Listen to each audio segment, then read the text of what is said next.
Hi viewers, మీరు ఇక్కడ చూస్తున్న గంట ఉంది కదా, దీన్ని ఒక్కసారి క్లిక్ చేస్తే మా ఛానల్లో వచ్చే న్యూ అప్డేట్స్, న్యూస్ అన్ని మీ దానిలో వచ్చేస్తాయి. మీ భారత్ లైవ్. మన తెలుగు రాష్ట్రాల్లో ఇంతవరకు ఏ కేసుకు ఇంత పాపులారిటీ రాలేదు. డ్రగ్స్ కేసు అంతగా సంచలనంగా మారింది. ఈ డ్రగ్స్ కేసు సినీతారులోని జీవితాలను చిన్నభిన్నం చేసింది. వారు పడుతున్న ఆవేదన మాటల్లో చెప్పకుండా ఉంది. అయితే హీరోయిన్ చార్మి కూడా ఈ కేసులో ఇరుక్కుపోవడం తెలిసిన విషయమే. చార్మి ఈ నెల 26న సిట్ ఆఫీసర్స్ ముందు హాజరు కావాల్సి ఉంది. హీరోయిన్ చార్మి కుటుంబం చాలా సాంప్రదాయక కుటుంబం.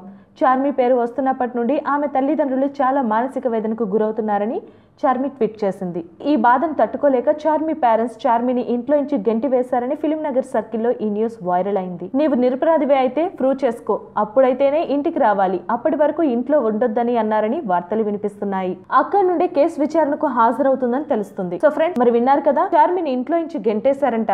మరి తను ప్రూవ్ చేసుకోకపోతే తను ఎక్కడుంటుందో రాబోయే వార్తల్లో తెలుసుకుందాం. అప్పటి వరకు కీప్ వాచింగ్ భారత్ లైవ్.